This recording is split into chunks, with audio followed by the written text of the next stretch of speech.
Representation two. Rolling, rolling, rolling. Okay, let's begin. Thanks again for doing this, Mike. And remember, just look at me. How are you related to Bob Stork? I have the great benefit of being his nephew.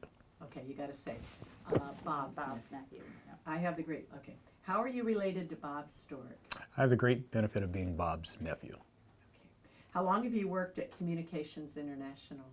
I've been at Communications International just over 25 years now. That doesn't seem possible. What are the challenges faced by CI to design and install systems today with the current strong focus on security and anti-terrorism? Well, today, as we all know, the focus on security, especially when we deal with our communities, such as schools, police, fire, ambulance, everybody protecting our homes, security has become such a highlighted part. And the systems that we have today are so complex and tied together throughout the community. It's really forced us as a company to change our perspective, not just to be a radio, but IT. And tying these networks together has forced us to, let me start over. It's okay. See, I've got like a whole thing thought out in my head, and it's probably too long. No, it's Let me okay. ask you, We can stop and start. like I should be looking at a 10-second, 20-second, 30-second answer? No, not at all. Okay. We have plenty of film. There's no film Yeah, I know anymore, it's all but digital, but I mean as far as your clip to put it together, it's not a, We'll cut and We'll can pull cut what we and need. paste. And okay. yeah, these guys are great at it. So you were really doing well. So I think we're onto something about the installing systems today with the current strong focus on security and anti-terrorism. You were talking about how you've expanded from just beyond thinking about the radio communication to others. Okay. What's different about the security of the networks that we design and install today from what we've done in the past is in the past we were a radio company. We all know you key up your walkie-talkie per se and you talk. Today, with the focus on security, as we try to look to protect these servers in our schools, in our community, public safety, it's much more complex as the networks have been tied together, including we've now focused in on security on the internet. So we become much more of an IT-based company along with our radio side. So when you look out there in the community, we all are so familiar with IT and internet and software providers, but to find or train and develop specialists who can really cross both worlds, radio RF and internet and network IT, is a unique set of circumstances. So we often have to really find some raw talent, bring them in and bring them along inside CI to train them towards that security thing. Because we know that whenever there's something on the news that involves a tragic incident in our communities, we're involved. Because if there's a policeman on the scene, a firefighter responding, or a school resource officer that's reacting, they're using our backbone, they're relying on our network, and we can't fail. That was excellent. Yeah. That might Great. eliminate a couple of other questions Yeah, as I get absolutely. down there. I'll evaluate. How are things different in the early days regarding setting up systems? Oh, I think that one kind of tied in with this one. Yeah, it did, so we can okay. skip it. Let's skip it. Where I was originally going with that is guys climbing Climbing up the on the towers towers and Uncle Bob climbing up on the towers, but Oh he yeah, doesn't he do did. it anymore. Well, he would. If we let him right now, he would. Okay. Before we move on, let's hit that. Let's Okay. talk about All right. and I had like a statement that's kind of saying Bob would go right up there and climb the towers and just talk about what that's like maybe. And he's evolved too, right? Yes. So I mean, we can hit that if you want. All right, let's do it. How are things different in the early days regarding setting up systems, the early technology versus the current technology?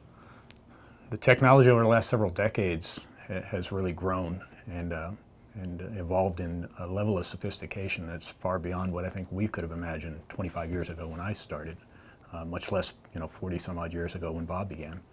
I know when I began, Bob Stork, you could count on him to figure out how we were going to design or implement a system and then grab his tools and walk out and climb a tower, pull a wire or splice something together to make it work.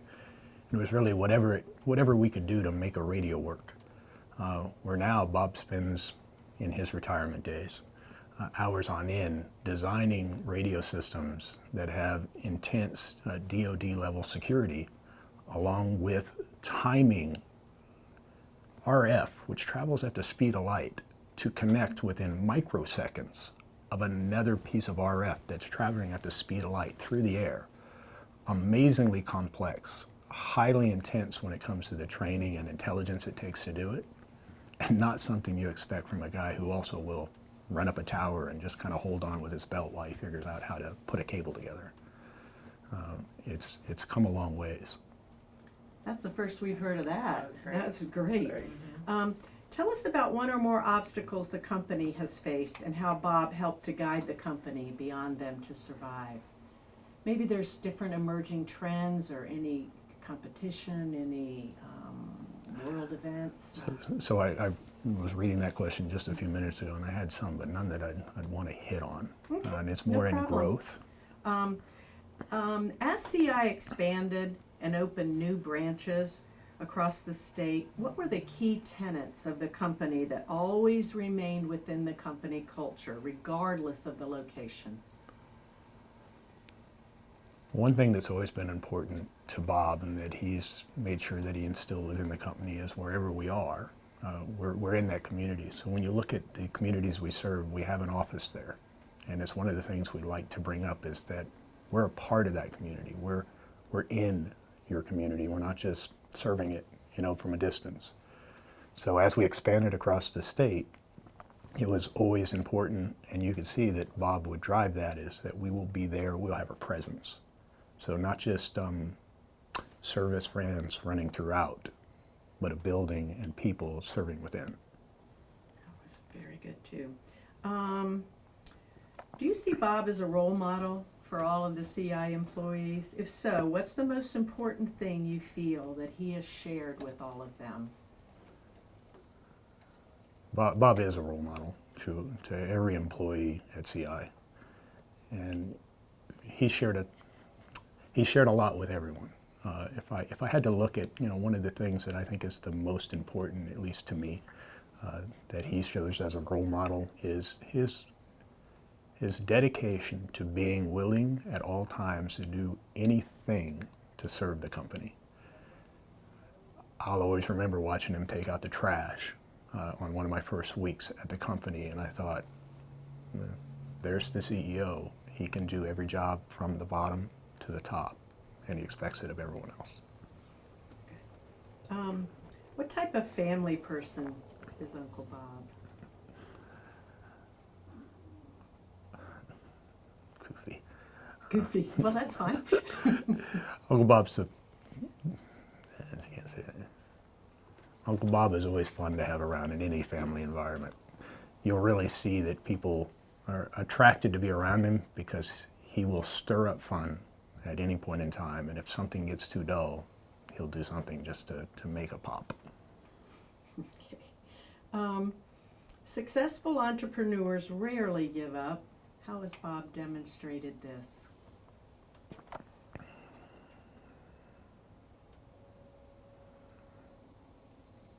Well, Bob's desire to never get up, I think is shown in everything that he's done all the way up to us sitting here today. I mean, as we look at 1975 when he founded the business, there's been struggles, there's been desperate struggles. Bob's always led with the concept that good times and bad will work through them.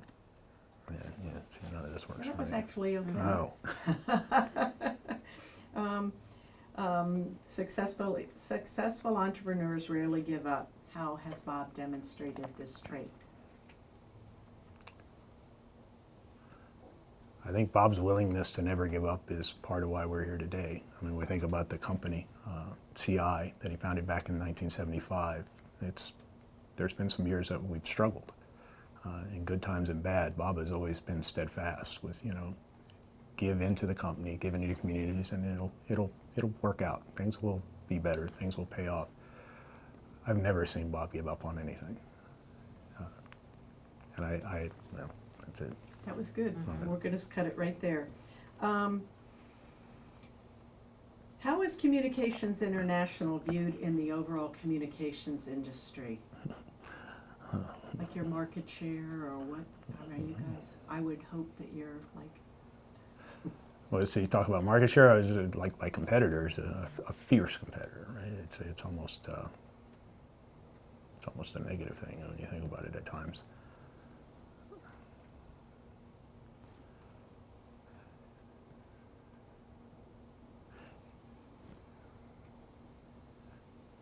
When you look at how when you look at the industry that CI is in, primarily in the Southeast as we look at our LMR business, CI is looked as a true leader and mentor to other businesses. One of the obligations that CI serves for the other dealers who do just kind of what we used to do is to help them find ways to grow, design, implement, and maintain their radio systems. So CI is looked not only as a leader in the industry, but as a mentor to other businesses in the industry. that's very good, okay. I want to talk to you a little bit about Harris because we really haven't talked to too many people about that. What role does L3 Harris play in the world of the communication systems and equipment? Like what is Harris? And then dovetailing to that would be, what does it mean for CI to be a regional center of excellence for Harris? Harris, L3 Harris in its totality, right? There's lots of divisions. Yeah. Okay. Well, we'll speak primarily about the division that you're associated with. Okay. So that's a pretty big deal. There's only 4, right? RCEs. Yeah. So that's a pretty big deal. Yeah, 4 RCEs with 40. We have 43 dealers. So Harris decided they weren't going to deal with 44 dealers in the Southeast. They were going to deal with 1, and the other 43 will deal with us. So they really just said, we'll only talk to UCI. You mentor all these other companies. So it was a big deal.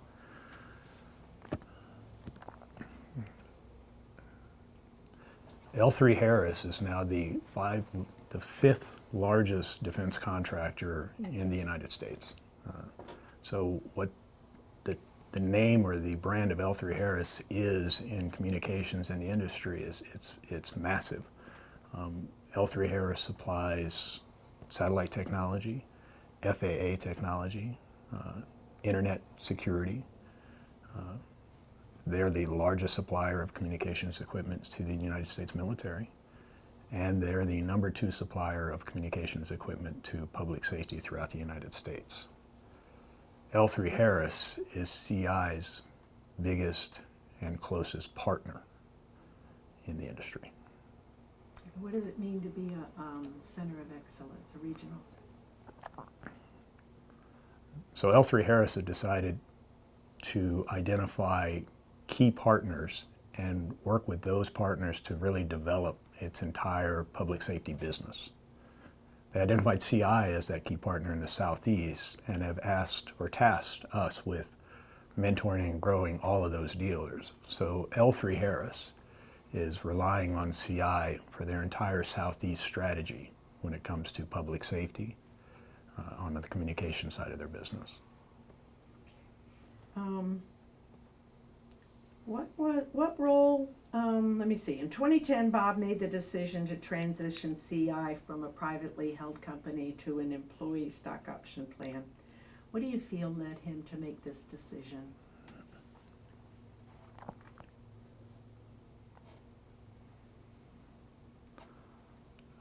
I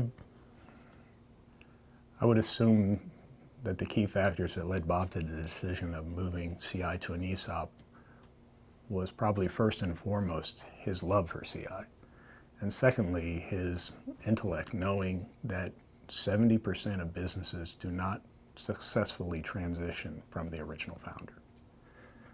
So Bob, I know, worked hard to find a way to take the thing that he loved so much and make sure it could successfully transition his eventual exit. And so that's why I believe he took it to an ESOP. And he also had the employees in mind when he made that decision. Oh, definitely. But you're Tell gonna, me a little more about that. I was going to hit on that in another question, but Okay, I can hit let's do both. it. Well, No, good, no, because to wait, me it ties just don't into your forget, last hold that statement. Oh thought. no, your last Hold that statement's where I'm thought. looking. Okay, how do employees feel about being part owners of their place of employment? So I have the good fortune of traveling around to all the shops, all of our offices every year to talk to them about the performance of their company CI, and its stock performance every year. To see the excitement, the pride, and the joy in the faces of all the owners as we talk to them about how their company performed, it's something you know that most people would never get to experience. So I would say pride, but joy, and really a sense of accomplishment when they look at how their business performs, and they see it as their business. As well they should. Well, it is. When a city or public entity chooses to partner with CI for its communication system, it demonstrates its faith in your ability to design and maintain a system that's going to work in everyday times as well as in emergencies. What factors do you think contribute to your success in getting so many contracts? Yeah, I hit on this.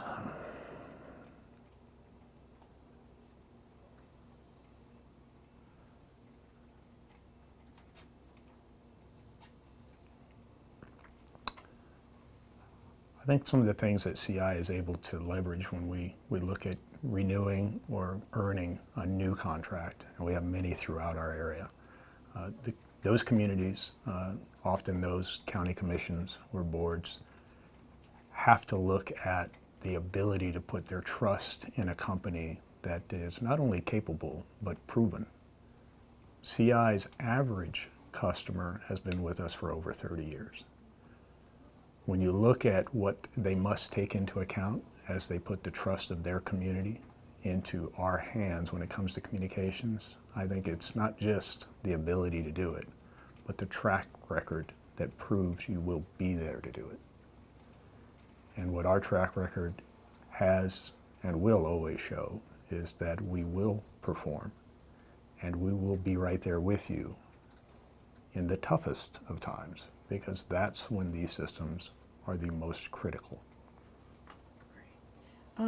Working with family can be challenging. How do you handle it? And then also I want to talk to you a little bit about and when you started at the company and how did you work your way up?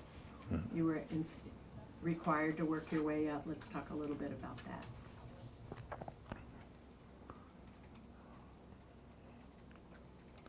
Working for family has its benefits, but it certainly has more detractions.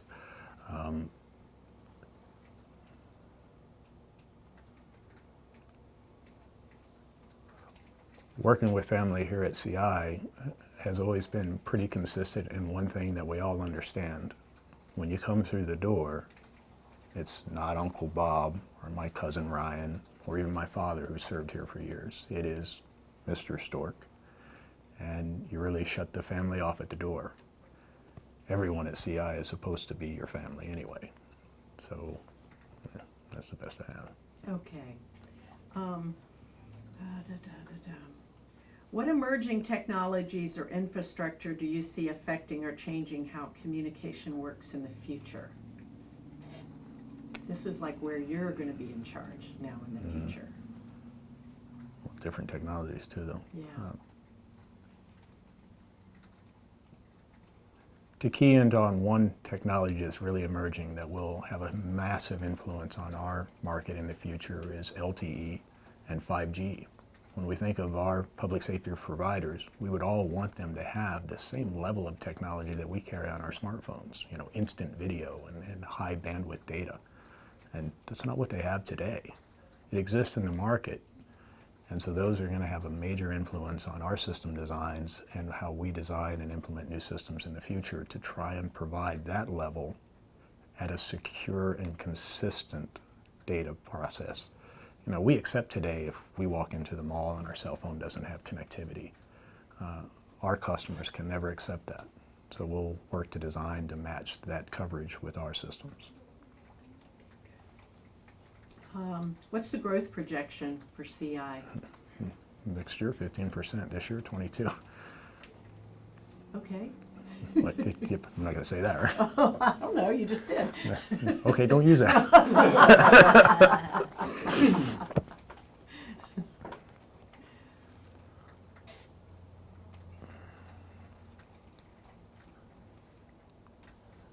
So every year as we prepare our 5-year plan and look at the future of CI and its trajectory, what we're intending to do, CI has looked at pretty substantial growth.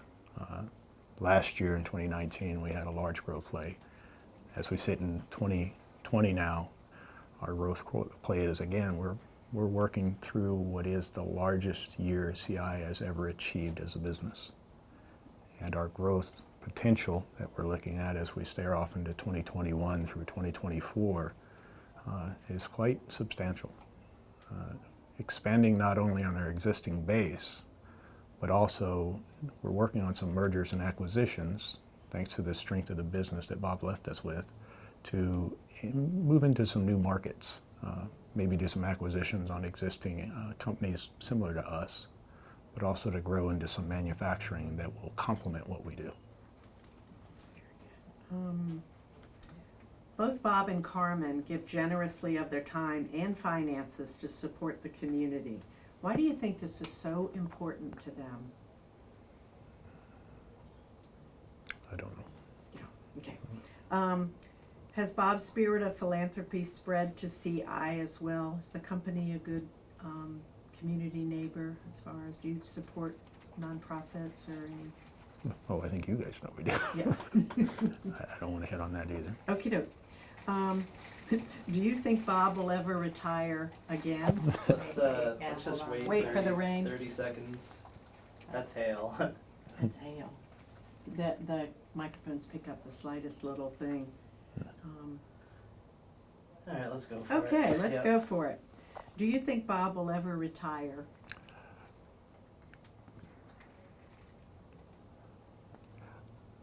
I don't think Bob will ever retire, and I certainly hope that he never does. You want me to do more than Yeah, that? tell us what you told Yeah, us tell us before how it about works the. for free. Everybody's telling you that, though, right? No, Oh, really? no.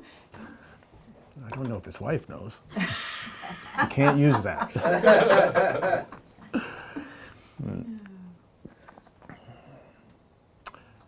I certainly don't believe Bob Stork. No, wait. Your question was, do I think Bob Stork will ever retire again? Yeah. Well, tell us a little bit about how all the other times he started to retire. You were here. We don't really I have beg him that not much. to. Yeah. So Bob's retired from CI many times. Now, every year he retires from CI, although we always have the great benefit of him showing back up on the week after the 1st of January. So I don't think Bob Stork will ever retire, and I certainly hope he doesn't.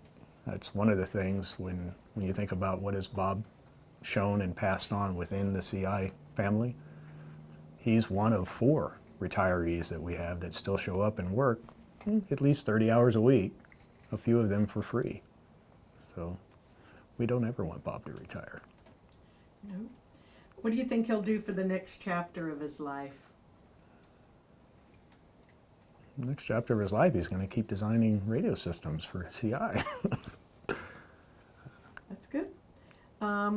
This is the last one I have prepared, and I'll give you a chance to say anything else you want to, Mike. But the criteria for the Entrepreneur of the Year award is a business founder and or leader who gives back to the community. Why do you think Bob deserves this award? Help me figure out how to start this, but yeah. So when you look at the criteria for being the Entrepreneur of the Year, someone who founds a business and gives back to the community, it is Bob Stork. Founded CI, but then found a way to give CI to all the communities that CI serves. So when you think about what he did when he moved CI to an ESOP, after founding this business, growing his child, and then finding a way to give it to every employee in all the communities across Florida, across North Carolina, across the state of Utah. That's why Bob Stork is the Entrepreneur of the Year. It is the embodiment of what he's done here.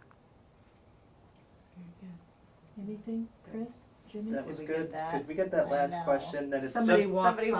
walked up. it's not Walk- just, Oh, you're kidding. Mm-mm. it's mainly the beginning that there was like a motor A truck, outside. yeah. Yeah, but besides that, I mean, we could use most of that answer, but maybe let's try to hit it one more time. Sure, no problem. He's on the clock. He's getting paid by the hour. Oh, no. The criteria Indeed. for the Entrepreneur of the Year award is a business founder and or leader who gives back to the community. Why do you think Bob deserves this award? I forgot what I said.